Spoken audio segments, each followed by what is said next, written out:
ನಮಸ್ತೆ ಸ್ನೇಹಿತರೆ, ಇವತ್ತು ನಾವು ದ್ವಿತೀಯ BA ಕನ್ನಡ ಭಾಷಿಕದಲ್ಲಿ ಮುಖ್ಯವಾಗಿರುವಂತಹ ಗದ್ಯ ಸಂಪದದಲ್ಲಿ ಮೊದಲು ಘಟಕ 9ರಲ್ಲಿರುವಂತಹ 2 ಗದ್ಯ ಸಂಪದದ ಬಗ್ಗೆ ತಿಳ್ಕೊಳ್ಳುವ.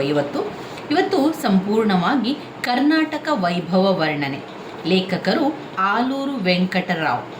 ಕರ್ನಾಟಕ ವೈಭವ ವರ್ಣನೆ ತುಂಬಾ ಮುಖ್ಯವಾಗಿರುವಂತಹ ಪ್ರಶ್ನೆ, 10 ಅಂಕಕ್ಕೆ ಹಲವು ಬಾರಿ ಕೇಳಿದ್ದಾರೆ. ಹಾಗೆಯೇ ಬಾಳ್ವೆ ಸ್ವೀಕಾರಕ್ಕಿದೆ ನಿರಾಕರಣೆಗಳಲ್ಲ, ಶಿವರಾಮ್ ಕಾರಂತರವರು ಬರೆದಿರುವಂತಹ ಗದ್ಯ ಸಂಪದ. ಇದು 5 ಅಂಕಕ್ಕೂ ಕೂಡ ಕೇಳಿದ್ದಾರೆ, 10 ಅಂಕಕ್ಕೂ ಕೂಡ ಕೇಳಿರುವಂತಹ ಪ್ರಶ್ನೆಯಾಗಿದೆ. ಮೊದಲಿಗೆ ನಾವು ಕರ್ನಾಟಕ ವೈಭವ ವರ್ಣನೆಯ ಬಗ್ಗೆ ತಿಳ್ಕೊಳ್ಳೋಣ. ಪುಟ ಸಂಖ್ಯೆ 1ರಲ್ಲಿ ಕರ್ನಾಟಕ ವೈಭವ ವರ್ಣನೆ, ಆಲೂರು ವೆಂಕಟರಾವ್. ಈ ಒಂದು ಭಾಗ ಕನ್ನಡದಲ್ಲಿ ಗದ್ಯ ಸಂಪದ ಮತ್ತು ವಿಮರ್ಶೆಯಲ್ಲಿ ಕೇವಲ ಪ್ರಶ್ನೆಗಳನ್ನು ಮಾತ್ರ ಕೇಳ್ತಾರೆ. ಇದರಲ್ಲಿ ಯಾವುದೇ ರೀತಿಯ ಅರ್ಥಗಳಾಗಲಿ ಸಂದರ್ಭ ಪ್ರಶ್ನೆಗಳಾಗಲಿ ಯಾವುದೂ ಕೂಡ ಇರೋದಿಲ್ಲ. ಆದ್ದರಿಂದ ಪ್ರಶ್ನೆಗಳನ್ನಷ್ಟೇ ಓದ್ಕೊಳ್ಬೇಕು. ಅಂದರೆ ಸಂಪೂರ್ಣವಾಗಿ ಅದರಲ್ಲಿ ಬರುವಂಥ ವಿಚಾರ ಏನು ಎನ್ನುವಂಥದ್ದು ತಿಳ್ಕೊಳ್ಳಿ ಸಾಕು. ಸಾರಾಂಶ ಅದರೊಳಗೆ ಏನಿದೆ ಎನ್ನುವಂಥದ್ದನ್ನು ಪಾಯಿಂಟ್ಸ್ ಮಾಡ್ಕೊಳ್ಳಿ. ನಿಮ್ಮ ಪಾಯಿಂಟ್ಸ್ ಬುಕ್ಕಲ್ಲಿ ಪಾಯಿಂಟ್ಸನ್ನು ಬರ್ಕೊಳ್ಬೇಕು ನೀವು.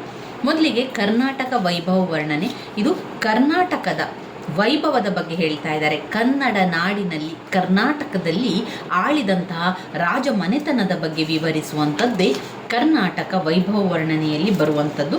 ಇಲ್ಲಿ ಲೇಖಕರಾದಂತಹ ಆಲೂರು ವೆಂಕಟರಾವ್ ಅವರು ದಕ್ಷಿಣ ಭಾರತ ಸಾಮ್ರಾಜ್ಯದ ಸಾಮ್ರಾಟರ ಬಗ್ಗೆ ವಿವರಿಸ್ತಾ ಹೋಗ್ತಾರೆ. ಯಾವೆಲ್ಲ ಜಾಗದ ರಾಜರ ಬಗ್ಗೆ ತಿಳಿಸ್ತಾ ಹೋಗ್ತಾ ಇದ್ದಾರೆ ಎನ್ನುವಂಥದ್ದನ್ನು ನಾವು ಪಾಯಿಂಟ್ಸ್ ರೀತಿಯಲ್ಲಿ ಬರಿತಾ ಹೋಗಬೇಕು. ಮೊದಲಿಗೆ ಪ್ರಾಚೀನ ಕರ್ನಾಟಕದಲ್ಲಿ ಆಳಿದಂತಹ ರಾಜಮನೆತನದವರು ಯಾರೆಲ್ಲ ಇದ್ದರು? ಕದಂಬರು, ರಾಷ್ಟ್ರಕೂಟರು, ಚಾಲುಕ್ಯ, ವಿಜಯನಗರ ಮೊದಲಾದ ಪ್ರಮುಖ ರಾಜಮನೆತನಗಳ ಬಗ್ಗೆ ಇಲ್ಲಿ ವಿವರಿಸ್ತಾ ಹೋಗುವಂಥದ್ದು. ನೀವು ನಿಮ್ಮ ಪಾಯಿಂಟ್ಸ್ ಬುಕ್ಕಲ್ಲಿ ಬರೀರಿ. ಕರ್ನಾಟಕ ವೈಭವ ವರ್ಣನೆ ಅಂತ ಬರೆದು ಅಲ್ಲಿ ಆಲೂರು ವೆಂಕಟರಾವ್ ಅಂತ ಬರೀರಿ. ಆಲೂರು ವೆಂಕಟರಾಯ್ ಕರ್ನಾಟಕ ವೈಭವ ವರ್ಣನೆ ಎಂಬುದು ನಮಗೆ ಇಟ್ಟಿರುವಂಥ ಒಂದು ಗದ್ಯ ಸಂಪದ ಲೇಖನ ಆಗಿದೆ. ಪ್ರಾಚೀನ ಮಧ್ಯಕಾಲೀನ ಕರ್ನಾಟಕವನ್ನು ಆಳ್ವಿಕೆ ಮಾಡಿದಂತಹ ರಾಜವಂಶಸ್ಥರ ಬಗ್ಗೆ ಇಲ್ಲಿ ಅವರು ತಿಳಿಸ್ತಾ ಇರುವಂಥದ್ದು.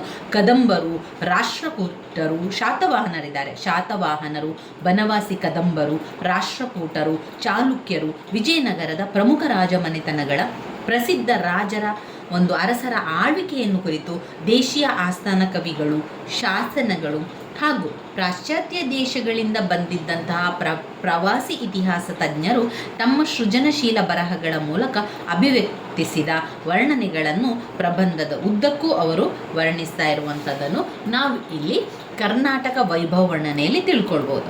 ಈ ವರ್ಣನೆಯ ಬರವಣಿಗೆಯನ್ನು ಪ್ರಬಂಧಕಾರರು ಕೇವಲ ವರ್ಣನೆಗಾಗಿ ಉಲ್ಲೇಖಿಸಿಲ್ಲ. ಆಗಿನ ಒಂದು ಶತಮಾನದ ಕರ್ನಾಟಕದಲ್ಲಿ ನಿರ್ಮಾಣ ಆದಂತಹ ಕನ್ನಡ ನಾಡಿನ ಜನರ ಮನಸ್ಸನ್ನು ಎಚ್ಚರಿಸಿ ಸನ್ನದ್ಧಗೊಳಿಸುವ ದಟ್ಟ ಪ್ರೇರಣೆ ಪ್ರಭಾವ ನೀಡುವ ನಿಮಿತ್ತದಿಂದ ಈ ಒಂದು ಉದ್ದೇಶ ಆಗಿತ್ತು. ಆಲೂರು ವೆಂಕಟರಾವ್ ಅವರ ಪ್ರಕಾರ ಅವರು ಯಾವುದೆಲ್ಲ ವಿಚಾರವನ್ನು ನಮಗೆ ಈ ಒಂದು ಗದ್ಯ ಸಂಪದದಲ್ಲಿ ತಿಳಿಸ್ತಾರೆ ಅಂತ ಹೇಳಿದರೆ,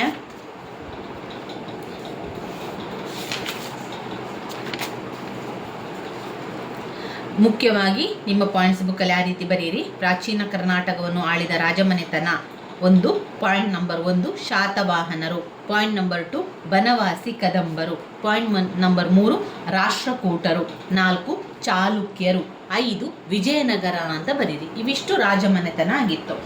ಇನ್ನು ಪ್ರಮುಖ ರಾಜಮನೆತನಗಳ ಪ್ರಸಿದ್ಧ ಅರಸರ ಆಳ್ವಿಕೆಯನ್ನು ವರ್ಣನೆಯನ್ನು ಮಾಡಿದ್ದಾರೆ.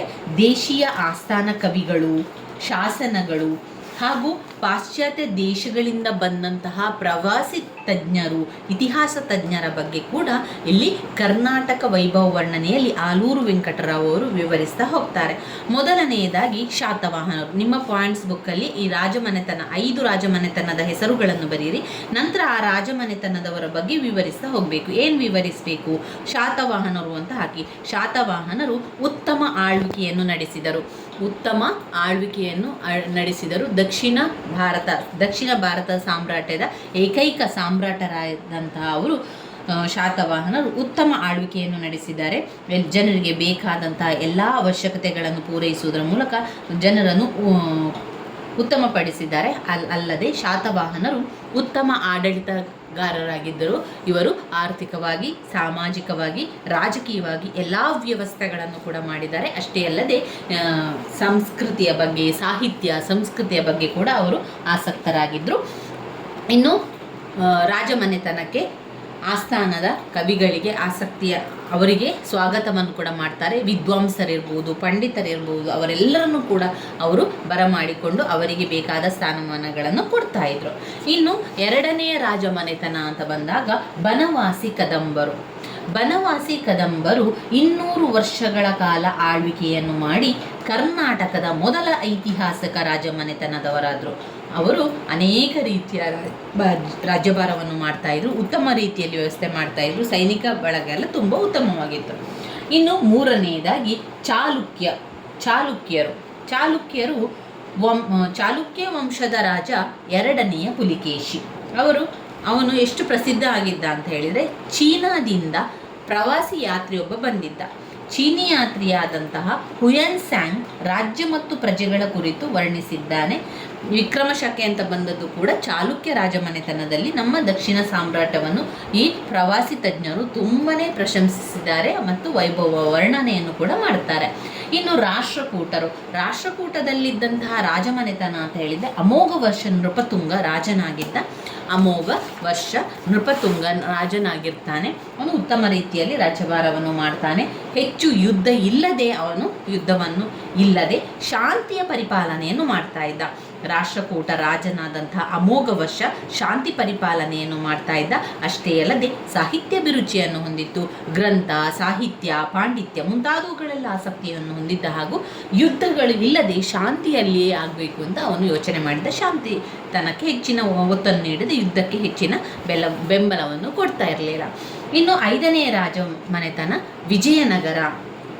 ವಿಜಯನಗರವು ಕನ್ನಡಿಗರ ಕೊನೆಯ ರಾಜಧಾನಿಯಾದ ವಿಜಯನಗರ ಮುಸ್ಲಿಮರ ದಾಳಿಯಿಂದ 2 ಶತಮಾನಗಳಿಗೂ ಹೆಚ್ಚು ಕಾಲ ತಡೆ ಹಿಡಿಯಿತು. ನಂತರ ದಾಳಿ ಆಯಿತು. ನಂತರ ಇರುವಂತಹ ಎಲ್ಲ ವೈಭವಗಳಿರ್ಬೋದು, ಚಿನ್ನ, ವಜ್ರ, ವೈಡೂರ್ಯ ಎಲ್ಲವನ್ನು ಕೂಡ ದೋಚಿಕೊಂಡು ಹೋಗ್ತಾರೆ. ಅಷ್ಟೊಂದು ವೈಭವದಿಂದ ಕೂಡಿದಂತಹ ವಿಜಯನಗರವು ಬರಡಾಗುವಂಥದ್ದು ನಂತರದ ದಿನಗಳಲ್ಲಿ. ಅಂದರೆ ಅದರಿಂದ ಮೊದಲು ಕನ್ನಡಿಗರ ಕೊನೆಯ ರಾಜಧಾನಿ ವಿಜಯನಗರ ಸಾಮ್ರಾಜ್ಯ ಮುಸ್ಲಿಮರ ದಾಳಿಗೆ ತುತ್ತಾಗ್ತದೆ. 2 ಶತಮಾನಗಳಿಂದ ಹೆಚ್ಚು ಕಾಲ ಅದನ್ನೆಲ್ಲವನ್ನು ತಡೆ ಹಿಡಿದು ವೈಭವದಿಂದ ಮೆರೆದಿದ್ದದ್ದು ವಿಜಯನಗರ. ಇವಿಷ್ಟು ನೀವು ಕರ್ನಾಟಕ ವೈಭವ ವರ್ಣನೆಯಲ್ಲಿ ಬರಿತಾ ಹೋಗಬೇಕು ಸ್ನೇಹಿತರೆ. ಕರ್ನಾಟಕ ವೈಭವ ವರ್ಣನೆ, ಆಲೂರು ವೆಂಕಟರಾವರ ಬಗ್ಗೆ ಬರೆಯಿರಿ ಅಥವಾ ಕರ್ನಾಟಕ ವೈಭವ ವರ್ಣನೆಯ ಬಗ್ಗೆ ಬರೆಯಿರಿ ಅಂತ.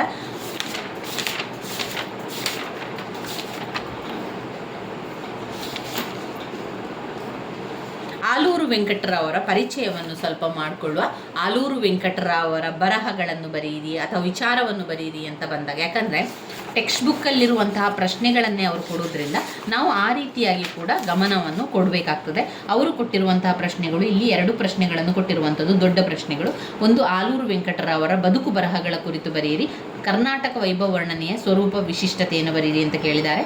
ಕರ್ನಾಟಕ ವೈಭವ ವರ್ಣನೆಯ ವಿಶಿಷ್ಟತೆ ಅದೆಲ್ಲ ಕೇಳಿದಾಗ ನಾವು ಸಂಪೂರ್ಣವಾಗಿ 5 ರಾಜಮನೆತನದವರ ಬಗ್ಗೆ ಬರೆದು ರಾಜಮನೆತನವನ್ನು ವಿವರಿಸ್ತಾ ಹೋದ್ರಾಯಿತು. ಎಲ್ಲ ರಾಜರು ಕೂಡ ಒಂದೇ ರೀತಿಯಲ್ಲಿರೋದ್ರು. ಆದ್ದರಿಂದ ಎಲ್ಲವನ್ನು ವಿವರಿಸಬೇಕಾದ್ರೆ ಸೈನ್ಯ ವ್ಯವಸ್ಥೆ, ಭೂಕಂದಾಯದ ವ್ಯವಸ್ಥೆ, ಆಮೇಲೆ ಆರ್ಥಿಕ, ರಾಜಕೀಯ, ಸಾಮಾಜಿಕವಾಗಿ ಉತ್ತಮವಿತ್ತು, ಅದನ್ನೆಲ್ಲ ಬರಿತಾ ಹೋಗುವಂಥದ್ದಷ್ಟೇ. ಇನ್ನು ಆಲೂರು ವೆಂಕಟರಾವರ ಬದುಕು ಬರಹವನ್ನು ಬರೀರಿ ಅಂತ ಬಂದಾಗ ಅವರು ಪ್ರಶ್ನೆಗಳನ್ನು ಕೊಟ್ಟಿರೋದ್ರಿಂದಲೇ ಆಯ್ಕೆ ಮಾಡಿ ನಮಗೆ ಪ್ರಶ್ನೆಗಳನ್ನು ಕೊಡುವಂಥದ್ದು. ಆದ್ದರಿಂದ ನಿಮಗೆ ನಾನು ಅದನ್ನು ಕೂಡ ಒಮ್ಮೆ ತಿಳಿಸ್ತಾ ಹೋಗ್ತೇನೆ. ಒಮ್ಮೆ ಏನಿದೆ, ಯಾವ ವಿಚಾರವನ್ನೆಲ್ಲ ಬರೆದಿದ್ದಾರೆ, ಕೆಲವೊಂದು ಅವರು ಬರೆದಿರುವಂಥ ಕೃತಿಗಳನ್ನೆಲ್ಲವನ್ನು ಕೂಡ ನಮಗೆ ನೆನಪಲ್ಲಿ ಇಟ್ಕೊಳ್ಳಿಕ್ಕೆ ಸಾಧ್ಯ ಆಗೋದಿಲ್ಲ. ಆದರೆ ಆಲೂರು ವೆಂಕಟರಾವರ ಬದುಕು ಬರಹ ಅಂತ ಬಂದಾಗ ಒಂದು ಸ್ವಲ್ಪ ವಿಚಾರ ಆದರೂ ಕೂಡ ನಿಮಗೆ ಗೊತ್ತಿದ್ದರೆ, ಒಂದು ವೇಳೆ ಯಾವುದೂ ಗೊತ್ತಿಲ್ಲದ್ರೆ ಇದನ್ನು ಕೂಡ ಆಯ್ಕೆ ಮಾಡಿ ನೀವು ಬರ್ಕೊಳ್ಬೋದು. ಅದರಿಂದ ಒಮ್ಮೆ ಓದ್ತಾ ಹೋಗಬೇಕು. ಲೇಖಕರ ಪರಿಚಯವನ್ನು ಮಾಡಿಕೊಳ್ಳುವ. ಕನ್ನಡ ನಾಡು ನುಡಿಯ ಅಸ್ತಿತ್ವಕ್ಕಾಗಿ ಹಗಲಿರುಳು ಅವಿಶ್ರಾಂತವಾಗಿ ಶ್ರಮಿಸಿದ ಪ್ರಮುಖ ಮಹನೀಯರಲ್ಲಿ ಆಲೂರು ವೆಂಕಟರಾಯರ ಹೆಸರು ತುಂಬ ಮಹತ್ವದ್ದು. ಜಯ ಕರ್ನಾಟಕ ಎಂಬುದು ಅವರ ಜೀವನದ ಉಸಿರು ಹಾಗೂ ದಿವ್ಯ ಮಂತ್ರವಾಗಿತ್ತು. ಇಡೀ ಆಯುಷ್ಯವನ್ನೇ ಕರ್ನಾಟಕದ ಸಿದ್ಧಿಗಾಗಿ ಸವಿಸಿ ಅಮರರಾದ ತಪಸ್ವಿ ಮನೆತನ ಇವರದು. ಇವರು ಮೊದಲು ಬಳ್ಳಾರಿ ಜಿಲ್ಲೆಯಲ್ಲಿದ್ದು ಅನಂತರ ಧಾರವಾಡ ಜಿಲ್ಲೆಯ ಆಲೂರಿಗೆ ಬಂದು ನೆಲೆಸಿದ್ದರಿಂದ ಇವರ ಮನೆತನಕ್ಕೆ ಆಲೂರು ಮನೆತನ ಎಂಬ ಹೆಸರು ಕೂಡ ಬರ್ತದೆ. ಜುಲೈ 18, 1880ರಂದು ಬಿಜಾಪುರ ಜಿಲ್ಲೆಯಲ್ಲಿ ಹುಟ್ಟಿದರು. ಭೀಮರಾವ್ ಮತ್ತು ಭಗೀರಥಿಬಾಯಿ ಅವರ ತಂದೆ ತಾಯಿ. ಇವರು ಪ್ರಾಥಮಿಕ ಪ್ರೌಢಶಾಲಾ ಶಿಕ್ಷಣವು ಬಿಜಾಪುರ ಮತ್ತು ಧಾರವಾಡಗಳಲ್ಲಿ ಪಡೆದು ಅನಂತರ ಪುಣೆಯ ಫರ್ಗ್ಯೂಸನ್ಸ್ ಕಾಲೇಜಿನಲ್ಲಿ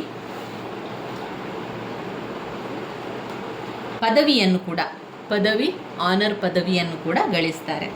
ಇವರು ಪುಣೆಯಲ್ಲಿದ್ದಾಗ ಮರಾಠಿಯರ ಪ್ರಾಬಲ್ಯದಿಂದಾಗಿ ಅಲ್ಲಿಯ ಕನ್ನಡಿಗರು ಎದುರಿಸುತ್ತಿದ್ದ ಸಮಸ್ಯೆಗಳ ಪರಿಚಯವಾಗಿ ಕನ್ನಡಿಗರ ಹಿತಕ್ಕಾಗಿ ಹೋರಾಡಬೇಕೆಂಬ ಮನೋಭಾವನೆಯನ್ನು ಅವರು ಬೆಳೆಸಿಕೊಂಡರು. ಇದೇ ಅವಧಿಯಲ್ಲಿ ಅವರು ಬಾಲಗಂಗಾಧರ ತಿಲಕರ ಪ್ರಭಾವಕ್ಕೆ ಒಳಗಾಗ್ತಾರೆ. ಬಳಿಕ ಅಲ್ಲಿಯೇ LLB ಪದವಿಯನ್ನು ಗಳಿಸ್ತಾರೆ. ಮೊದಲು ಪದವಿಯನ್ನು ಪಡಿತಾರೆ, ನಂತರ LLB ಪದವಿಯನ್ನು ಕೂಡ ಪಡಿತಾರೆ.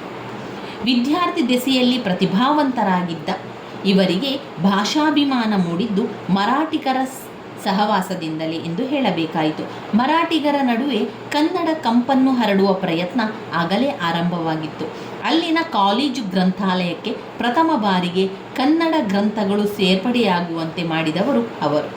ಅನ್ಯ ಭಾಷೀಯರ ಏಕದೃಷ್ಟಿಯಿಂದಾಗಿ ಕನ್ನಡಿಗರ ನಾನು ಎಂದು ಹೇಳಿಕೊಳ್ಳುವ ಸಾಹಸವನ್ನು ಮಾಡಲು ಹಿಂಜರಿಯುತ್ತಿದ್ದ ಕನ್ನಡಿಗರಲ್ಲಿ ಕೆಚ್ಚನ್ನು, ಸ್ವಾಭಿಮಾನವನ್ನು ಮೂಡಿಸುವ ದೃಢ ನಿರ್ಧಾರ ಅವರಲ್ಲಿ ಮೂಡಿಬಂದುದು ಆಗಲೇ. ವಿದ್ಯಾರ್ಥಿಯಾಗಿದ್ದಾಗಲೇ ಕನ್ನಡದ ಅಭಿಮಾನ ಮೂಡಿಸಿಕೊಂಡಿದ್ದ ಆಲೂರು ವೆಂಕಟರಾಯ ಧಾರವಾಡದಲ್ಲಿ ಆ ದಿನಗಳಲ್ಲಿ ಮರಾಠಿ ಪ್ರಾಬಲ್ಯ ಅಧಿಕವಾಗಿತ್ತು. ಕನ್ನಡಿಗರಿಗೆ ಬಹಳ ಅನ್ಯಾಯವಾಗುತ್ತಿದ್ದುದನ್ನು ಕಣ್ಣಾರೆ ಕಂಡಿದ್ದರು. ಅಲ್ಲದೆ ಧಾರವಾಡದಲ್ಲೂ ಮರಾಠ ಪತ್ರಿಕೆ ಕೇಸರಿ ಪ್ರಚಾರದಲ್ಲಿದ್ದುದರಿಂದ ನಾಟಕ, ಉತ್ಸವ ಮೊದಲಾದ ಕಾರ್ಯಕ್ರಮಗಳನ್ನು ಹಾಡಲು ಕನ್ನಡ ಹಾಡುಗಳು ಇರಲಿಲ್ಲ. ಅದಕ್ಕಾಗಿ ನಮ್ಮ ಗೆಳೆಯ ಲಕ್ಷ್ಮಣ ಶಟಕಾರನಂದರಿಂದ ರಚಿಸಿದ ಗಜಾನನ ಸ್ತವನ ಎಂಬ ಗೀತೆಗಳನ್ನು ನಾವೇ ಮುದ್ರಿಸಿ ಪ್ರಕಟಿಸಿದರು. ಬಳಿಕ ಆಲೂರು ವೆಂಕಟರಾಯರು ಕನ್ನಡಿಗರಲ್ಲಿ ಜಾಗೃತಿ ಮೂಡಿಸಬೇಕೆಂಬ ಉದ್ದೇಶದಿಂದ 1906ರಲ್ಲಿ ವಾಗ್ಭೂಷಣ ಎಂಬ ಮಾಸಪತ್ರಿಕೆ ಆರಂಭಿಸಿದರು. ಮರಾಠಿಯಿಂದ ಕನ್ನಡಕ್ಕೆ ಕನ್ನಡಿಗರಿಗೆ ಆಗುತ್ತಿದ್ದ ಅನ್ಯಾಯವನ್ನು ಕುರಿತು ಅನೇಕ ಲೇಖನಗಳನ್ನು ಈ ಪತ್ರಿಕೆಯ ಮೂಲಕ ಪ್ರಕಟಿಸಿ ಕನ್ನಡಿಗರನ್ನು ಎಚ್ಚರಗೊಳಿಸಿದರು. ಕನ್ನಡಿಗರು ಸ್ವದೇಶ ಚಳುವಳಿಯಲ್ಲಿ ಭಾಗವಹಿಸಲು ಕರೆಕೊಟ್ಟ ಇವರು ಅದಕ್ಕಾಗಿ ತಮ್ಮ ವಕೀಲ ವೃತ್ತಿಯನ್ನು ಬಿಟ್ಟು ದುಡಿದರು. ರಾಷ್ಟ್ರೀಯ ಶಿಕ್ಷಣದಿಂದ ಜನತೆಯಲ್ಲಿ ಸ್ವದೇಶಾಭಿಮಾನ ಮೂಡುತ್ತದೆ ಎಂದು ಭಾವಿಸಿ ಇವರು NS ಹರ್ಡೀಕರ್, ನಾರಾಯಣ ರಾಜ ಪುರೋಹಿತ ಮುಂತಾದವರ ಸಹಾಯದಿಂದ ಧಾರವಾಡದಲ್ಲಿ ಒಂದು ರಾಷ್ಟ್ರೀಯ ಕಾಲೇಜು 1909ರಲ್ಲಿ ಆರಂಭಿಸಿ ಸುಮಾರು 2 ವರ್ಷಗಳ ಕಾಲ ನಡೆಸಿದರು. ಅನಂತರ ರಾಷ್ಟ್ರೀಯ ಚಳುವಳಿಯಲ್ಲಿ ಭಾಗವಹಿಸಿ ರಾಜಕೀಯ ದಿಗ್ಬಂಧನಕ್ಕೊಳಗಾದರು. ತರುವಾಯ ಏನಾಯಿತು? 1905ರಲ್ಲಿ ಧಾರವಾಡದಲ್ಲಿ ಪುನಃ ವಕೀಲು ವೃತ್ತಿಯನ್ನಾರಂಭಿಸಿರುವ ಮೂಲಕ ಲಕ್ಕುಂಡಿ, ಬಾದಾಮಿ, ಐಹೊಳೆ, ಹಳೇಬೀಡು, ಬೇಲೂರು, ಹಂಪೆ, ಆನೆಗೊಂದಿ ಮೊದಲಾದ ಪ್ರದೇಶಗಳಲ್ಲಿ ಸಂಚರಿಸಿ ಅಖಂಡ ಕರ್ನಾಟಕ ಭವ್ಯ ಕಲ್ಪನೆಯನ್ನು ತಮ್ಮಲ್ಲಿ ಆವಿರ್ಭವಿಸಿಕೊಂಡರು. ಅನಂತರ ಗತಕಾಲದ ಕನ್ನಡಿಗರ ಭವ್ಯ ಸಾಂಸ್ಕೃತಿಕ ಪರಂಪರೆಯನ್ನು ಪರಿಚಯಿಸಿಕೊಟ್ಟು ಕನ್ನಡಿಗರಲ್ಲಿ ಆತ್ಮಶಕ್ತಿ ಮತ್ತು ಸ್ವಾಭಿಮಾನವನ್ನು ಬಡಿದೆಬ್ಬಿಸುವ ಕಾರ್ಯದಲ್ಲಿ ತೊಡಗಿಕೊಳ್ಳುವ ಮೂಲಕ ಅವರು ಹಲವು ಲೇಖನ ಗ್ರಂಥಗಳನ್ನು ಕೂಡ ಬರೆದರು. ಕರ್ನಾಟಕ ಗತವೈಭವ, ಕರ್ನಾಟಕ ವೀರರತ್ನ, ಕರ್ನಾಟಕತ್ವ ವಿಕಾಸ, ಕರ್ನಾಟಕ ತತ್ವದ ಸೂತ್ರಗಳು, ಮಯೂರ ವರ್ಷ ಪುಲಿಕೇಶಿ, ಕುಮಾರರಾಮ, ಗೀತಾ ಪ್ರಕಾಶ, ಗೀತಾ ಪರಿಮಳ, ಗೀತಾ ಸಂದೇಶ ಮೊದಲಾದವುಗಳು ಮಹತ್ತರ ಕೃತಿಗಳಾದವು. ಹಾಗೆ ಅವರು ತಮ್ಮ ದುರ್ಬರ ಆರ್ಥಿಕ ಪರಿಸ್ಥಿತಿಯಲ್ಲೂ ಅವರು ಕನ್ನಡ ಗ್ರಂಥಗಳ ಪ್ರಕಟಣೆಯನ್ನು ನಡೆಸಿಕೊಂಡು ಬರುತ್ತಿದ್ದುದು ಕನ್ನಡ ಸಾರಸ್ವತ ಲೋಕದಲ್ಲಿ ಅವಿಸ್ಮರಣೀಯ ಸಂಗತಿಯಾಗಿದೆ. ಒಟ್ಟಿನಲ್ಲಿ ಆಲೂರು ವೆಂಕಟರಾಯರ ಇಡೀ ಜೀವನವೇ ಕನ್ನಡ ನಾಡು ನುಡಿಗಾಗಿ ಅರ್ಪಿಸಿಕೊಂಡಿದ್ದು 1956ರಲ್ಲಿ ಅಸ್ತಿತ್ವಕ್ಕೆ ಬಂದ ಏಕೀಕೃತ ಕರ್ನಾಟಕದ ಅವರ ಕನಸನ್ನು ನನಸಾಗಿಸಿದರು. ಅವರ ಹೆಸರು ಮೈಸೂರೆಂದೇ ಉಳಿದುದು ಅವರ ಅಸಮಾಧಾನಕ್ಕೆ ಗುರಿಯಾಯಿತು. ರಾಜ್ಯೋತ್ಸವಕ್ಕೆ ಆಕಾಶವಾಣಿಯಲ್ಲಿ ಸಂದೇಶ ಮಾಡುವಾಗ ಕರ್ನಾಟಕ ಎಂಬ ಶಬ್ದವನ್ನೇ ಅವರು ಪ್ರಯೋಗಿಸಿದರು. ಆದರೆ ಅದರ ಪೂರ್ಣ ಈಡೇರಿದುದು 1973ರಲ್ಲಿ ಕರ್ನಾಟಕ ಎಂದು ಪುನರ್ನಾಮಕರಣಗೊಂಡಾಗ. 1964ರಲ್ಲಿ ಗತಿಸಿದ ಆಲೂರು ಆತ್ಮಕ್ಕೆ ಒಂದು ಶಾಂತಿ ಕೂಡ ಲಭಿಸಿತ್ತು. ಹೀಗಾಗಿ ಆಲೂರು ವೆಂಕಟರಾಯರು ಪರಿಶ್ರಮ, ನಿಸ್ವಾರ್ಥ ಸೇವೆ, ಕನ್ನಡ ಅಭಿಮಾನ ಎಲ್ಲಕ್ಕೂ ಮಿಗಿಲಾಗಿ ಅವರ ತ್ಯಾಗದಿಂದಾಗಿ ಕನ್ನಡಿಗರು ತಲೆ ಎತ್ತಿ ನಿಲ್ಲುವಂತಾಯಿತು. ತಮ್ಮದೇ ಆದ ಅಸ್ತಿತ್ವವನ್ನು ಪಡೆದು ಸ್ವಾಭಿಮಾನ ಬೆಳೆಸಿಕೊಳ್ಳುವಂತಾಯಿತು. ಕನ್ನಡ ಭಾಷೆ, ಕರೆ, ಕನ್ನಡ ಸಾಹಿತ್ಯ ಶ್ರೀಮಂತಗೊಳ್ಳುವಂತಹ ಒಂದು ಅವಕಾಶ ಕಲ್ಪಿಸಲಾಯಿತು. ಇದೆಲ್ಲ ಆಲೂರು ವೆಂಕಟರಾಯರ ಅವಿಶ್ರಾಂತ ಶ್ರಮದ ಫಲ. ಅವರ ಸೇವೆಯನ್ನು ಗುರುತಿಸಿದ ಕನ್ನಡ ಜನತೆ ಅವರಿಗೆ ಕನ್ನಡ ಕುಲಪುರೋಹಿತ ಎಂಬ ಬಿರುದನ್ನು ನೀಡಿ ಗೌರವಿಸಿದುದೊಂದು ಗಮನಾರ್ಹ ಸಂಗತಿ ಕೂಡ ಆಯಿತು. ಇವಿಷ್ಟು ವಿಚಾರಗಳು ನಾವು ಆಲೂರು ವೆಂಕಟರಾಯ ಅವರ ಬದುಕು ಬರಹಗಳಲ್ಲಿ ತಿಳ್ಕೊಂಡೆವು. ಹಾಗೆ ಕರ್ನಾಟಕ ವೈಭವ ವರ್ಣನೆ ಅಂತ ಬಂದಾಗ ಯಾವ ರೀತಿ ವಿವರಿಸಬೇಕು ಅಂತ ಕೂಡ ತಿಳಿಸ್ಕೊಟ್ಟಿದ್ದೇನೆ. ಇನ್ನು ಇದರಲ್ಲೇ ಅಂದರೆ ನಮಗೆ ಘಟಕ 9ರಲ್ಲಿ 2 ಗದ್ಯ ಸಂಪದ ಇದೆ. ಒಂದನ್ನು ತಿಳ್ಕೊಂಡೆವು, ಕರ್ನಾಟಕ ವೈಭವ ವರ್ಣನೆ ಆಲೂರು ವೆಂಕಟರಾಯ್ ಅವರ ಕರ್ನಾಟಕ ವೈಭವ ವರ್ಣನೆ. ಈಗ ಬಾಳ್ವೆ ಸ್ವೀಕಾರಕ್ಕಿದೆ ನಿರಾಕರಣೆಗಳಲ್ಲ, ಶಿವರಾಮ್ ಕಾರಂತರವರು ಬರೆದಿರುವಂತಹ ಒಂದು ಗದ್ಯ ಸಂಪದವಾಗಿದೆ. ಬಾಳ್ವೆ ಸ್ವೀಕಾರಕ್ಕಿದೆ ನಿರಾಕರಣೆಗಲ್ಲ ಅಂತ ಅವರು ವಿವರಿಸ್ತಾರೆ. ಯಾವ ವಿಚಾರದ ಬಗ್ಗೆ ಹೇಳ್ತಾ ಇದ್ದಾರೆ? ಅವರು ಜೀವನವನ್ನು ಹೇಳ್ತಾ ಇದ್ದಾರೆ. ಜೀವನವನ್ನು ನಾವು ಬಂದಂತೆ ಸ್ವೀಕರಿಸಬೇಕು. ಕಷ್ಟ ಬಂದಿದೆ ಅಂತ ಹೇಳಿ ಕುಗ್ಗಬಾರ್ದು, ಸುಖ ಬಂದಿದೆ ಅಂತ ಹಿಗ್ಬಾರ್ದು. ಒಟ್ಟಿನಲ್ಲಿ ನಮ್ಮ ಜೀವನ ಎನ್ನುವಂಥದ್ದನ್ನು ನಾವು ಸ್ವೀಕಾರ ಮಾಡಬೇಕೇ ವಿನಃ ಅದನ್ನು ನಿರಾಕರಣೆ ಮಾಡಬಾರ್ದು. ಅದನ್ನು ಸ್ವೀಕರಿಸಿ ಅದನ್ನು ಆ ರೀತಿಯಾಗಿ ನಾವು ಬದುಕ್ತಾ ಹೋಗಬೇಕು. ಇಲ್ಲಿ ಬಂದಿರುವಂತಹ ಪ್ರಶ್ನೆ ಅಂತ ಬಂದಾಗ ಇಲ್ಲಿ ಯಾವ ಪ್ರಶ್ನೆ ಬಂದಿದೆ, ಯಾವ ರೀತಿ ಕೊಟ್ಟಿದ್ದಾರೆ ಅಂತ ಒಮ್ಮೆ ನೋಡುವ. ಇದರಲ್ಲಿ ಸಾಕಷ್ಟು ಪಾಯಿಂಟ್ಸ್ಗಳಿದೆ ಸ್ನೇಹಿತರೆ. 26 ಪಾಯಿಂಟ್ಸ್ಗಳಿದೆ ನೋಡಿ, 26 ಪಾಯಿಂಟ್ಸ್ಗಳಿದೆ. ಅದರಿಂದ ನೀವು 15 ಅಂಕಕ್ಕೆ ಬಂದಾಗ ನಿಮ್ಮಲ್ಲಿ 15 ಪಾಯಿಂಟ್ಸ್ ಆದರೂ ಇರಲಿ. ಇಲ್ಲಿ ಕೊಟ್ಟಿರುವಂತಹ ಪ್ರಶ್ನೆಗಳು ಹಾಗೆ ಸ್ವಲ್ಪ ಸಾರಾಂಶವನ್ನು ಕೊಟ್ಟಿದ್ದಾರೆ. ಇಲ್ಲಿ ಮುಖ್ಯವಾಗಿ ದೊಡ್ಡ ಅಂಕದ ಪ್ರಶ್ನೆ ಅಂದರೆ ಶಿವರಾಮ ಕಾರಂತರ ಬದುಕು ಬರಹಗಳನ್ನು ಪರಿಚಯಿಸಿ. ಮೊದಲಿಗೆ ಶಿವರಾಮ್ ಕಾರಂತರವರ ಪರಿಚಯವನ್ನು ಮಾಡಿಕೊಳ್ಳಿ ಅಂತ ಕೇಳ್ಕೊಂಡಿದ್ದಾರೆ. ಮತ್ತೊಂದು ಪ್ರಶ್ನೆ, ಬಾಳ್ವೆ ಸ್ವೀಕಾರಕ್ಕಿದೆ ನಿರಾಕರಣೆಗಲ್ಲ, ಲೇಖನದ ಸ್ವರೂಪ ಮತ್ತು ವಿಶಿಷ್ಟತೆಯನ್ನು ಕುರಿತು ಬರೆಯಿರಿ ಅಂತ ಹೇಳಿದ್ದಾರೆ. ಇಲ್ಲಿ ಮುಖ್ಯವಾಗಿ 26 ಪಾಯಿಂಟ್ಸ್ಗಳನ್ನು ಕಾಣಬಹುದು. ಇವೆಲ್ಲವೂ ಕೂಡ ಲೇಖನ ಪಠ್ಯದ ಒಂದು ವಿಶ್ಲೇಷಣೆ ಆಗಿರುವಂಥದ್ದು. ಮೊದಲಿಗೆ ಅವರು ತಿಳಿಸಿರುವಂತೆ ಶಿವರಾಮ್ ಕಾರಂತರವರ ಒಂದು ಲೇಖಕರ ಪರಿಚಯವನ್ನು ಮಾಡಿಕೊಳ್ಳುವ.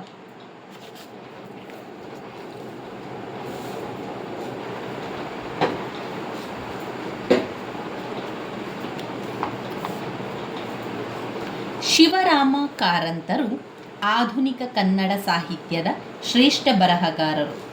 ಇವರು ಅಕ್ಟೋಬರ್ 10, 1902 ದಕ್ಷಿಣ ಕನ್ನಡ ಜಿಲ್ಲೆಯ ಕುಂದಾಪುರ ತಾಲೂಕಿನ ಕೋಟ ಗ್ರಾಮದಲ್ಲಿ ಜನಿಸಿದರು. ತಂದೆ ಕಾರಂತ, ತಾಯಿ ಲಕ್ಷ್ಮಮ್ಮ ಅವರು ಆಗಿದ್ದು, ಅವರು ಪ್ರಾಥಮಿಕ ಮಾಧ್ಯಮಿಕ ಶಿಕ್ಷಣವನ್ನು ಹುಟ್ಟೂರಿನಲ್ಲಿ ಮುಗಿಸಿ ಪ್ರೌಢ ಶಿಕ್ಷಣವನ್ನು ಪಡೆದದ್ದು ಕುಂದಾಪುರದಲ್ಲಿ. ರಂಗರಾಯರು ಅವರ ಮೊದಲ ಗುರು. ಕಾರಂತರು ಹುಟ್ಟಿ ಬೆಳೆದದ್ದು ಹಸಿರು ನಾಡಿನಲ್ಲಿ. ಕಾಡಿನ ಹೂಗಳು, ಪಕ್ಷಿಗಳ ಕಲರವ, ಗಿರಿ ಕಂದರಗಳು ಅವರಿಗೆ ಮುದ ನೀಡುತ್ತಿದ್ದವು. ದ ಕುಲಕರ್ಣಿಯವರು ಬರೆದಂತೆ ಹೂವಿನೊಡನೆ ಹಕ್ಕಿಗಳೊಡನೆ ಕಾರಂತರು ನಡೆಯುತ್ತಿದ್ದುದು ಮೂಕ ಸಂಭಾಷಣೆ. ಕಾಡಿನ ಗಂಭೀರತೆ ಅವರನ್ನು ಆಕರ್ಷಿಸುತ್ತಿತ್ತು. 1922ರಲ್ಲಿ ಕಾರಂತರು ಕಾಲೇಜು ಶಿಕ್ಷಣಕ್ಕಾಗಿ ಮಂಗಳೂರು ಸೇರಿದರು. ಆದರೆ ಶಿಕ್ಷಣವನ್ನು ಪೂರ್ಣಗೊಳಿಸಲಾಗಲಿಲ್ಲ. ಭಾರತದ ಸ್ವಾತಂತ್ರ್ಯಕ್ಕಾಗಿ ಆಗ ಗಾಂಧೀಜಿ ಚಳುವಳಿ ನಡೆಸುತ್ತಿದ್ದರು.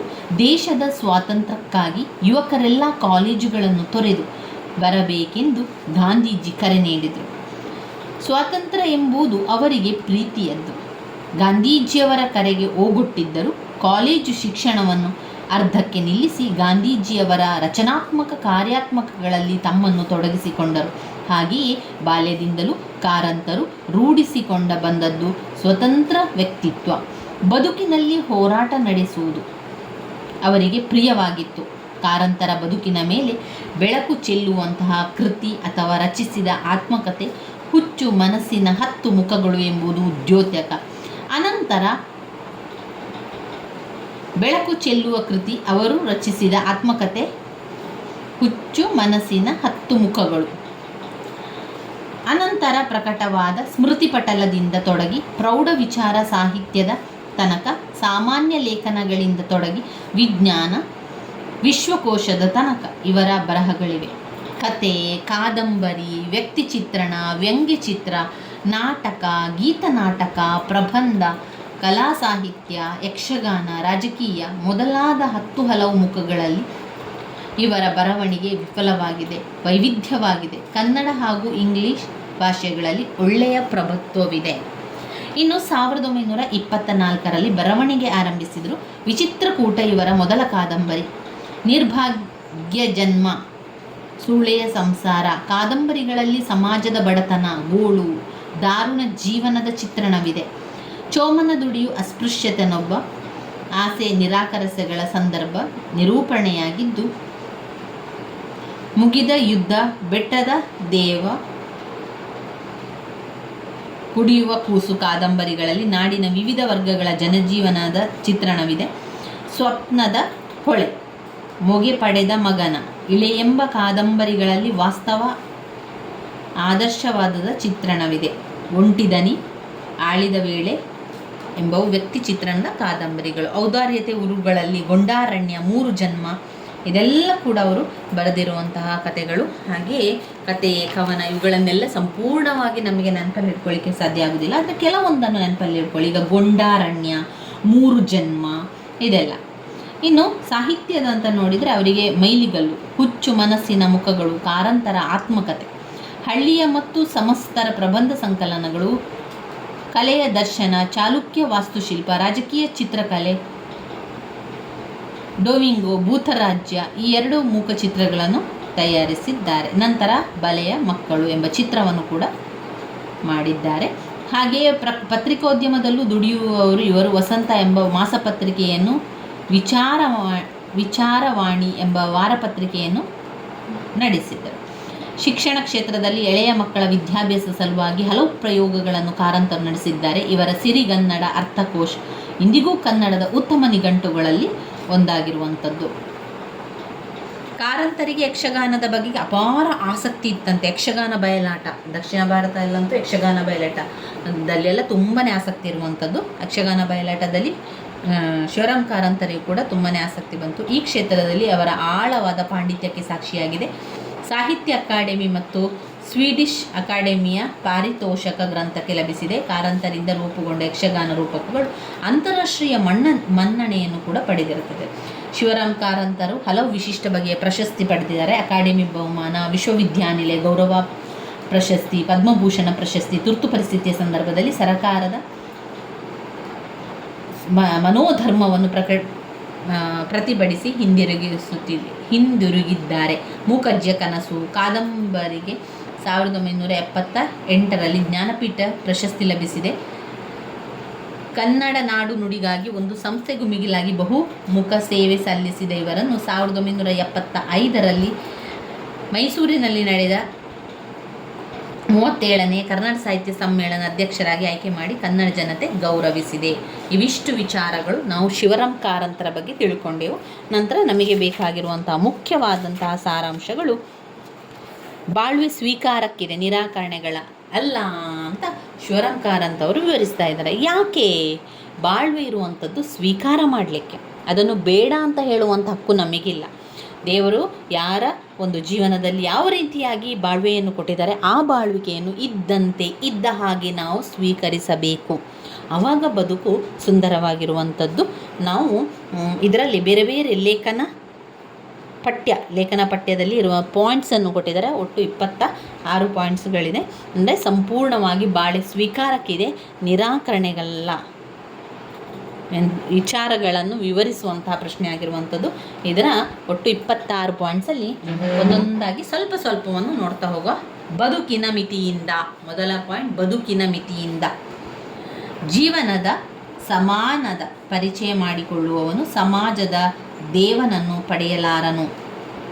ಮನುಷ್ಯರು ಕಟ್ಟಿದ 100 ದೇವತೆಗಳು ಹೇಗಿದೆ? ದೇವರುಗಳ ವೈರ, ಅಸೂವೆ, ಅವರುಗಳ ಹೆಣ್ಮರುಳುತನ, ಅವರೊಳಗಿನ ಕೋಪ ತೋಟಗಳನ್ನು ಸಾರುವ ಪುರಾಣಗಳನ್ನು ಪರೀಕ್ಷಿಸಿದರೆ ಮನುಷ್ಯ, ಪ್ರಪಂಚ, ದ್ವೇಷ, ಅಸೂಯೆ, ಕಾಮುಕಗಳೆಲ್ಲ ಹೇಗೆ ಅವರ ದೇಹರಾಜ್ಯವನ್ನು ಕಾಡುವೆ ಎಂಬುದು ಶಾಶ್ವತವಾಗುತ್ತದೆ. ಬಹುವಾಗಿ ಯಾವತ್ತೂ ಜನಸಮುದಾಯದ ದಂತಕತೆ, ಪುರಾಣ ಇದೇ ಸಂಗತಿಯನ್ನು ಹೇಳುತ್ತದೆ. ದೇವರ ಮಿತಿಯು ಬದುಕಿನ ಮಿತಿಯ ಪರಿಣಾಮವಾಗಿರುವಂಥದ್ದು. ಬದುಕಿನ ಮಿತಿಯಿಂದ ನಂತರ ಬದುಕು ವಿಕಸಿಸಲು ಅಂದರೆ ಅನುಭವಗಳನ್ನು ಪಡೆಯುವುದು. ಅನುಭವಗಳ ಮೂಲಕ ಎಲ್ಲವನ್ನು ಕೂಡ ಪಡೀತದೆ. ಬದುಕು ವಿಕಸಿಸಲು ಪರಾನುಭವ ಮತ್ತು ಸ್ವ ಅನುಭವ. ಬದುಕು ವಿಕಸಿಸಲು ನಮ್ಮ ಪ್ರಪಂಚ ಜೀವನವು ಅದು ನಮಗೆ ದೊರಕಿಸಿಕೊಡುವ ಅನುಭವಗಳು ತೀರಾ ಅವಶ್ಯಕವಾದುದಲ್ಲದೆ ಬಾಳ್ವೆ ಬಂದಿರುವುದೇ ನಮ್ಮ ಪ್ರಯೋಜನಕ್ಕೆ. ಆದ್ದರಿಂದ ಲಾಭವಿದೆ ಎಂದೇ ನಾವು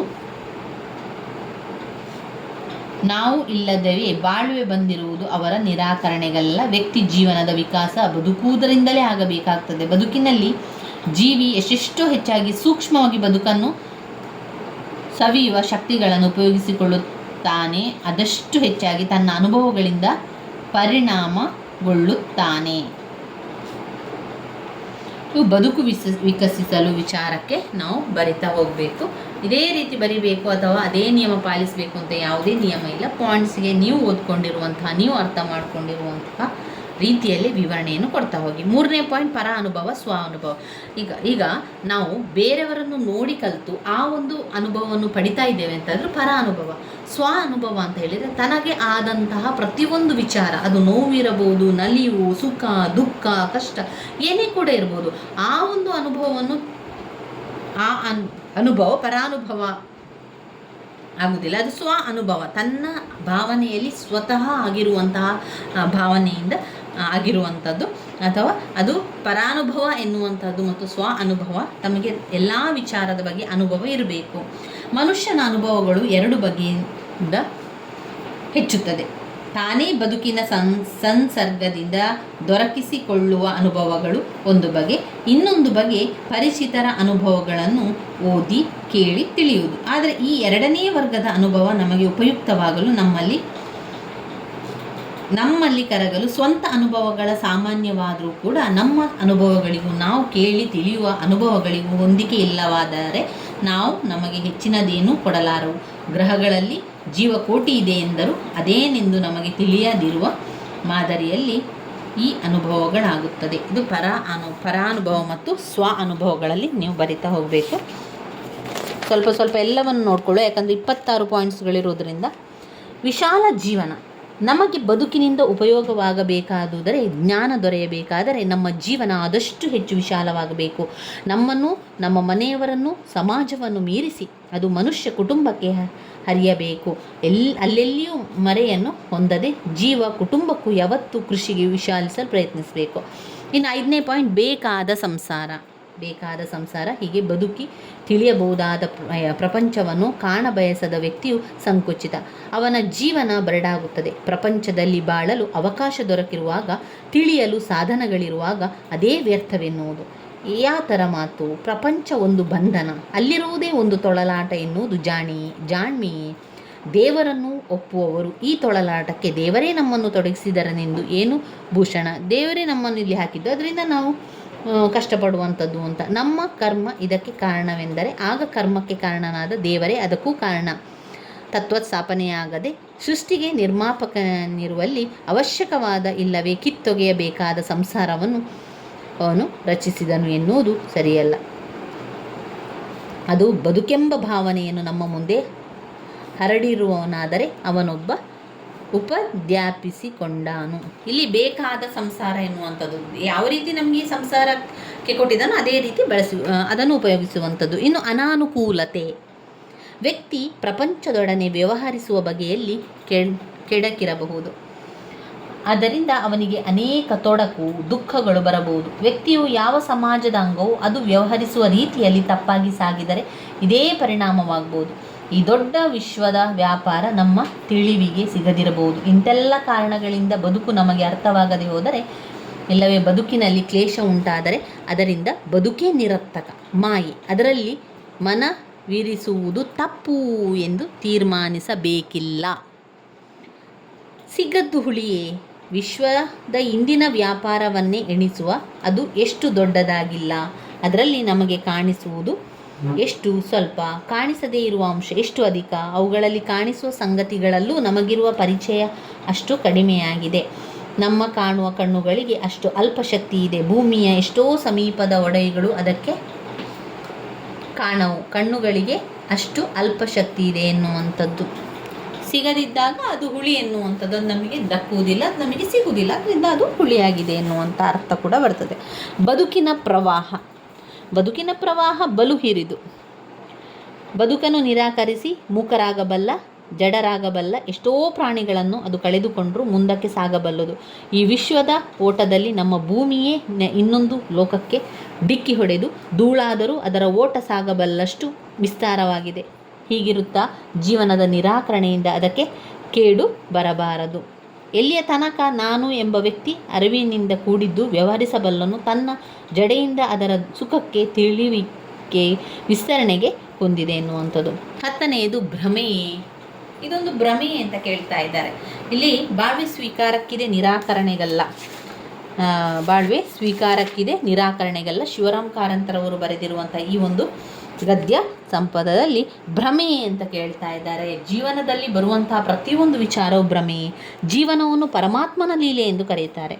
ವ್ಯಕ್ತಿಯಾದವನು ಪ್ರಪಂಚದ ವ್ಯವಹಾರಗಳಲ್ಲಿ ಭಾಗಿಯಾಗುವುದರಿಂದ ತೊಳಲಾಟಕ್ಕೆ ಗುರಿಯಾಗುವನು ಎಂಬುದನ್ನು ಕೂಡ ನಾವು ನಿಜಕ್ಕೂ ನಂಬಬೇಕಾಗುತ್ತದೆ. ಯಾಕಂದರೆ ಅದೊಂದು ಭ್ರಮೆ, ಕೆಲವೊಂದು ಭ್ರಮೆಯಲ್ಲಿರುವಂಥದ್ದು. ಇನ್ನು ಸಲ್ಲುವುದರಿಂದ ಹುಟ್ಟು.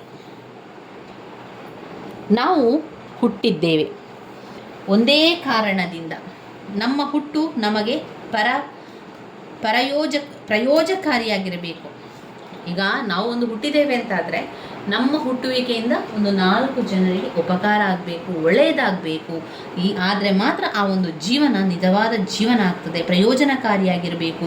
ಜೀವಿ ಇಲ್ಲಿ ಬೆಳೆಯಬೇಕು, ಒಂದು ಬದುಕಿನಿಂದ ಏನೋ ಲಾಭ ಆಗಬೇಕು, ಲಾಭ ಗಳಿಸಬೇಕು ಅಂತ ತಿಳಿತಾ ಜೀವನವನ್ನು ಸಾಕ್ತಾ ಹೋಗಬೇಕು. ವೈಜ್ಞಾನಿಕ ದೃಷ್ಟಿ. ಇನ್ನು ನಮಗೆ ವಿಜ್ಞಾನ ಈ ಭೂಮಿಯ ರಚನೆ, ಜೀವಕೋಟಿಯ ವಿಕಾಸಗಳ ವಿಷಯದಲ್ಲಿ ತುಂಬ ಅನುಭವ ಕೊಟ್ಟಿದೆ. ಇನ್ನೂ ಕೊಡಬಹುದು, ಇನ್ನೂ ವಿಸ್ತೃತವಾಗಬಹುದು. ಕೊಟ್ಟುದರ ಮೇಲಿಂದ ಭೂಮಿಯ ಯಾತ್ರೆಯಲ್ಲಿ ಜೀವಿಗಳ ಸಂತಾನ ಯಾತ್ರೆ ಒಂದು ಅಂಗವಾಗಿದೆ ಎಂದು ಯುಗದ ಬದುಕಿನಿಂದ ಅದು ಇಂದಿನ ರೂಪಸ್ಥಿತಿಗಳಿಗೆ ಪರಿಣಮಿಸಿದೆ ಎಂದು ಕೂಡ ಕಂಡುಬರುತ್ತದೆ.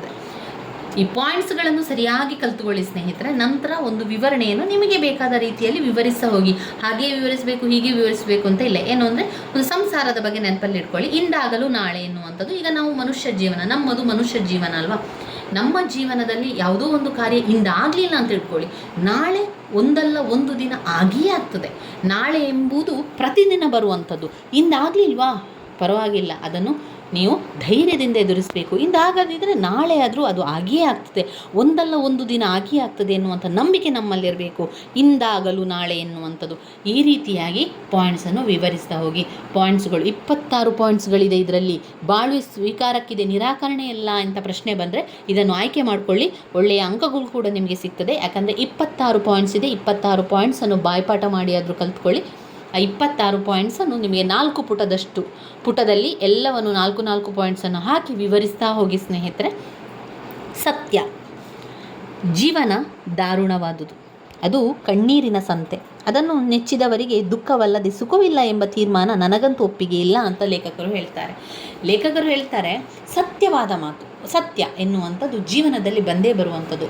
ಕೆಲವೊಮ್ಮೆ ಸತ್ಯ, ಕೆಲವೊಮ್ಮೆ ಸುಳ್ಳು, ಇದೆಲ್ಲ ಕೂಡ ಜೀವನದಲ್ಲಿ ಇದ್ದಂಥದ್ದು. ಕೆಲವರು ಮಾತನ್ನು ಹೇಳ್ತಾರೆ ನೋಡಿ, ನನ್ನ ಜೀವನದಲ್ಲಿ ಸುಖವೇ ಇಲ್ಲ, ದುಃಖವೇ ಮಾತ್ರ, ಪ್ರತಿದಿನ ಕಣ್ಣೀರು ಮಾತ್ರ ಅಂತ ಹೇಳ್ತಾರೆ. ಇಲ್ಲ, ಅದು ಸತ್ಯವಾದ ಮಾತಲ್ಲ. ಸತ್ಯವಾದದ್ದೇನು ಅಂದರೆ ಒಂದಲ್ಲ ಒಂದು ದಿನ ಬದಲಾವಣೆ ಆಗಲೇಬೇಕು, ಬದಲಾವಣೆ ಆಗಿಯೇ ಆಗ್ತದೆ. ಈ ಒಂದು ಸತ್ಯ ನೆನಪಲ್ಲಿ ಇಟ್ಕೊಳ್ಳಿ. ಇವತ್ತಾಗಲಿಲ್ಲ ಅಂತಾದರೆ ನಾಳೆ ಆದರೂ ಆಗಿಯೇ ಆಗ್ತದೆ. ಒಂದಲ್ಲ ಒಂದು ದಿವಸ ನೀವು ಕೂಡ ಒಂದು ಎತ್ತರದ ಸ್ಥಾನಕ್ಕೆ ಬರ್ತೀರಾ. ಆದರೆ ಪ್ರಯತ್ನ ಬೇಕು, ನಿಮ್ಮ ಛಲ ನಿಮ್ಮಲ್ಲಿರಬೇಕು. ಪ್ರಯತ್ನ ಪಟ್ಟರೆ ಎಲ್ಲವೂ ಕೂಡ ಸಾಧ್ಯ. ಸಿಹಿ ಕಹಿಗಳ ಪಾಕ. ಜೀವನ ಅಂದರೆ ಏನು?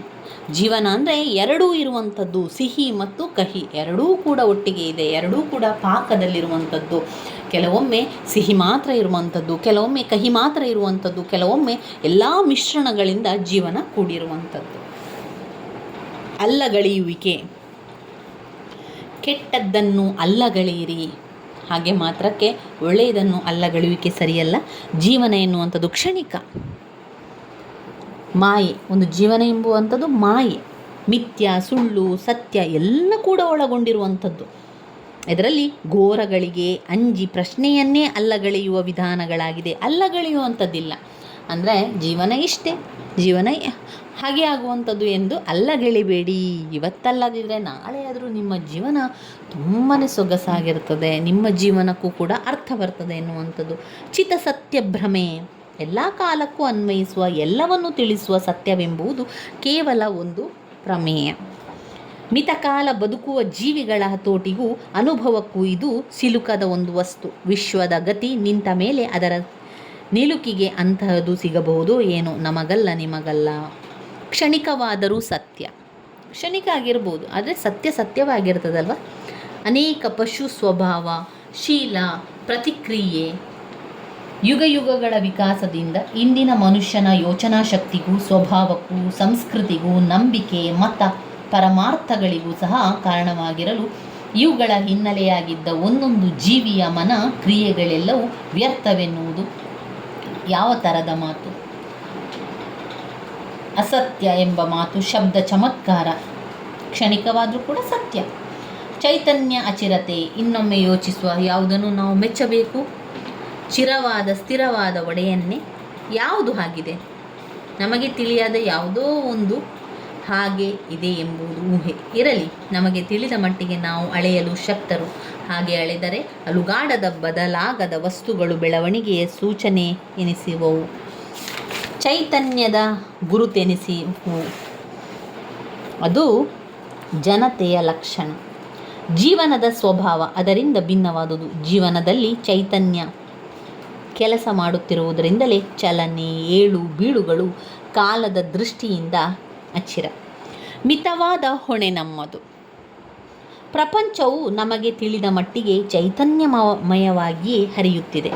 ನಮ್ಮ ಜೀವನದ ಅಳತೆಯಲ್ಲಿ ಕದಲದೆ ನಿಂತಿರುವ ಬೆಟ್ಟಗಳು ಸಹ ಯುಗಮಾನದ ದೃಷ್ಟಿಯಿಂದ ಚಲನೆಯ ಪರಿಣಾಮಗಳಾಗಿವೆ. ಪ್ರಪಂಚದ ಪಯಣದ ಉದ್ದೇಶ ನಮಗೆ ತಿಳಿಯದೆ ಹೋಗ್ಬೋದು. ಕಾಳಗದ ಸೇನಾನಿಯ ಮನಸ್ಸನ್ನು ಪ್ರತಿಯೊಬ್ಬ ಪದಾರ್ಥಿ ಅಳೆಯಬಲ್ಲನೆ. ಮಿತವಾದ ಹೊಣೆ ನಮ್ಮದು ಕೂಡ ಜೀವನದಲ್ಲಿ ಹೊಣೆ ಇದೆ. ಪ್ರತಿಯೊಬ್ಬರೂ ಕೂಡ ಈ ಭೂಮಿಯಲ್ಲಿ ಹುಟ್ಟಿದ್ದಾರೆ ಅಂತ ಆದಮೇಲೆ ಅವರದ್ದು ಹೊಣೆ ಈ ಬದುಕಿಗೆ, ಈ ಜೀವನಕ್ಕೆ, ಈ ಜಗತ್ತಿಗೆ ಇದೆ. ತೀರಾ ನಂಟು ಬೇಕಿಲ್ಲ, ಯಾರಲ್ಲೇ ಆಗಲಿ, ನಮ್ಮ ಸಂಬಂಧಿಕರು, ರಕ್ತ ಸಂಬಂಧಿಕರು, ಸ್ನೇಹಿತರು, ಎಲ್ಲರೂ ಯಾರೇ ಇರ್ಬೋದು, ಅವರ ಜೊತೆಯಲ್ಲಿ ತೀರಾ ನಂಟು ಬೇಕಿಲ್ಲ. ಎಷ್ಟು ಬೇಕು ಅಷ್ಟು. ತೀರಾ ನಂಟು ಯಾವುದಕ್ಕೂ ಬೇಡ. ಇದೆಲ್ಲವನ್ನು ಬಿಟ್ಟು ಬಾಳು ಬರಿಯ ಮಾಯೆ ಎಂದರೆ ಹೆತ್ತವರ ಪಾಲಿಗೆ ನಾವೊಂದು ಹೊರೆಯೆಂದೇ ಅರ್ಥ. ಆಗ ಹುಟ್ಟು ಸಹ ಮಾಯೆಯಾಗಿರ್ತದೆ, ಬದುಕು ಮಾಯೆ, ಸಾವು ಮಾಯೆ ಎನ್ನುವುದುಂಟು. ಹಾಗಿದ್ದರೆ ಯಾರು ಏನೂ ಚಿಂತಿಸಬೇಕಿಲ್ಲ, ಯಾರಲ್ಲಿಯೂ ಕೂಡ ನೀವು ತೀರಾ ನಂಟು ಬೇಕಿಲ್ಲ ಅಂತ ಲೇಖಕರ ಅಭಿಪ್ರಾಯ. ಅತಿ ಲೌಕಕರಿಗೆ ಶಂಕರಾಚಾರ್ಯರು ಕೇವಲ ಸ್ವಾರ್ಥಮಯ ಬದುಕಿಗೋ ಅತ್ಯಾಸಕ್ತ ಬದುಕಿಗೋ ಬಲಿಯಾದ ಜನಗಳನ್ನು ಎಚ್ಚರಿಸಲು ಬದುಕಿನ ಅನೇಕ ಕಠಿಣ ಸತ್ಯಗಳನ್ನು ತಿಳಿದರು. ಯಾವ ಮನೋಧರ್ಮದಲ್ಲಿ ಹೇಳಿದರು, ಯಾವ ಮನೋಧರ್ಮದ ಜನರಿಗೆ ಹೇಳಿದರು ಎಂಬುದು ಅವರ ಮಾತಿನ ತತ್ವಗ್ರಹಣಕ್ಕೆ ಅವಶ್ಯಕವಾಗುತ್ತದೆ. ಜಲಕಣ ಪ್ರವಾಹ, ಜೀವನ ಎನ್ನುವಂಥದ್ದು ಇದೆಲ್ಲ ಕೂಡ ಒಳಗೊಂಡಿರುವಂಥದ್ದು. ಜಲ, ಕಣ, ಪ್ರವಾಹ. ಮನುಷ್ಯ ಪ್ರಪಂಚದಲ್ಲಿ ಮಾಡುವ ಅನೇಕ ವಿಮರ್ಶೆಗಳು, ಜೀವನದಲ್ಲಿ ವ್ಯವಹರಿಸುತ್ತಿರುವ ವ್ಯಕ್ತಿಗಳು ಚಿರ ಅಚರ ವಸ್ತುಗಳೆಂದು ಹೇಗೆ ತೀರ್ಮಾನಿಸಬೇಕು? ನಾವು ಜೀವನ ಪ್ರವಾಹದ ಒಂದು ಅಂಶ. ನಮಗೂ ಒಟ್ಟು ಜೀವನಕ್ಕೂ ಸಂಬಂಧವಿದೆ. ತಾನು ಮಿತಕಾಲ ಬಾಳುವವನು. ಒಟ್ಟು ಜೀವನವೆಂಬುದು ಅನಂತವಾದ ಪ್ರವಾಹ ಅಂತ ಹೇಳ್ತಾರೆ. ತನಗಾಗಿ ಅಲ್ಲ, ಜೀವನ ಬದುಕುವಂಥದ್ದು ತನಗಾಗಿ ಅಲ್ಲದಿದ್ದರೂ ಪ್ರಪಂಚವೆಲ್ಲ ತನಗಾಗಿ ಹುಟ್ಟಿದೆ, ನನಗೆ ಅದು ಅರ್ಥವಾಗುವಂತಿರಬೇಕು. ಹಾಗಿಲ್ಲದೆ ಹೋದರೆ ಅದು ಬೆಲೆ ಇಲ್ಲದ ವಸ್ತು ಎಂಬ ನೋಟವು ಸಂಕುಚಿತ ನೋಟ. ತನ್ನ ಆಸೆಯ ಹಿಡಿತಕ್ಕೆ ಬಾರದಿರುವುದರಿಂದ ಬದುಕು ಎನಿಸಬೇಕಿಲ್ಲ, ಸವೆ ಎಂಬುದಿದೆ. ತನಗೆ ಸಾವು ಅಪ್ರಿಯ ಎಂಬುದರಿಂದ ಜೀವನ ನಿಸ್ಸಾರವಲ್ಲ. ಭೀತಿಯ ಈ ತೀರ್ಮಾನಗಳು, ಈ ರೀತಿಯ ಯಾವುದೇ ನಿರ್ಣಯಗಳು ಬದುಕಿನ ಅರ್ಥವನ್ನು ನಮಗೆ ಒದಗಿಸಲಾರವು. ಪ್ರಪಂಚ ತನಗಾಗಿ ಇದೆ ಎನ್ನುವ ಸ್ವಾರ್ಥಕ್ಕೂ ಅದು ತನ್ನ ವೈರಿ ಎಂದು ತಿಳಿಯುವ ಪರಮಾರ್ಥಕ್ಕೂ ಮೂಲತಃ ವ್ಯತ್ಯಾಸವಿಲ್ಲ. ಒಂದೇ ಮನೋಧರ್ಮದ ಎರಡೂ ಪಾರ್ಶ್ವಗಳಿವು. ಒಂದು ಹೆಗ್ಗರಿಮೆಯ ಪ್ರಭಾವ. ನಮ್ಮ ಶರೀರದ ಯಾವುದೇ ಅವಯವ ಈ ಶರೀರದ ಉಳಿದೆಲ್ಲ ಅಂಗಗಳು ತನ್ನ ಸಲುವಾಗಿ ಬದುಕಿದೆ ಎಂದು ಹೇಳಿದರೆ ಹೇಗೆ ಅಂತ ಹೇಳುವಂಥ, ತನಗಾಗಿ ಅಲ್ಲ, ಇತರರಿಗಾಗಿ ಕೂಡ ಅಲ್ಲ. ಜೀವನ ಇದ್ದಷ್ಟು ಸುಖವಾಗಿ ನೆಮ್ಮದಿಯಿಂದ ಇರಬೇಕು, ಜಗದೊಡನೆ ಬೆರೆಯಬೇಕು. ನಾವು ಇದ್ದಷ್ಟು ಈ ಜಗತ್ತಿನೊಡನೆ ಬೆರೆತು ಜೀವನವನ್ನು ಮಾಡ್ತಾ ಹೋಗಬೇಕು. ಪ್ರೀತಿ ಭೀತಿ ಎಲ್ಲ ಕೂಡ ಜೀವನದಲ್ಲಿ ಇರಬೇಕು. ಇವೆಲ್ಲವನ್ನು ಕೂಡ ನಾವು ಬಾಳ್ವೆ ಸ್ವೀಕಾರಕ್ಕಿದೆ, ನಿರಾಕರಣೆಗಲ್ಲ. ಶಿವರಾಮ ಕಾರಂತರು ಬರೆದಿರುವಂತಹ ಲೇಖನದ ಸ್ವರೂಪ, ಅದರ ವಿಶಿಷ್ಟತೆ, ಅದರ ವಿಚಾರ ಎಲ್ಲ ಕೂಡ ಇದರೊಳಗೆ ಬರುವಂಥದ್ದು. ಸ್ನೇಹಿತರೆ, ನೆನಪಲ್ಲಿ ಇಟ್ಕೊಳ್ಳಿ, ಪಾಯಿಂಟ್ಸನ್ನು ಅರ್ಥ ಮಾಡ್ಕೊಳ್ಳಿ, ಪಾಯಿಂಟ್ಸನ್ನು ಬಾಯ್ಪಾಠ ಮಾಡಿ ಆದರೂ ಕಲೀರಿ ಸ್ನೇಹಿತರೆ. ವೆರಿ ವೆರಿ ಇಂಪಾರ್ಟೆಂಟ್ ಆಗಿರುವಂಥದ್ದು. ಎರಡೂ ಗದ್ಯ ಸಂಪದ ಕೂಡ ಕರ್ನಾಟಕ ವೈಭವ ವರ್ಣನೆ ಮತ್ತು ಬಾಳ್ವೆ ಸ್ವೀಕಾರಕ್ಕಿದೆ, ನಿರಾಕರಣೆಗಳಲ್ಲ. ಎರಡೂ ಕೂಡ ಮುಖ್ಯವಾಗಿರುವಂತಹ ಒಂದು ಗದ್ಯ ಸಂಪದವಾಗಿದೆ. ಮುಂದಿನ ವಿಡಿಯೋದಲ್ಲಿ ನಾವು ಮತ್ತಷ್ಟು ಗದ್ಯ ಸಂಪದ, ಮತ್ತಷ್ಟು ವಿಮರ್ಶೆ ಎಲ್ಲವನ್ನು ಕೂಡ ಓದ್ತಾ ಹೋಗುವ. ನನ್ನ ವೀಡಿಯೋಸ್ ಎಲ್ಲ ನಿಮಗೆ ಇಷ್ಟ ಆಗ್ತಾ ಇದ್ದರೆ ಲೈಕ್ ಕೊಡಿ, ಶೇರ್ ಮಾಡಿ, ಸಬ್ಸ್ಕ್ರೈಬ್ ಮಾಡಲಿಕ್ಕೆ ಮರಿಬೇಡಿ ಸ್ನೇಹಿತರೆ. ಧನ್ಯವಾದಗಳು.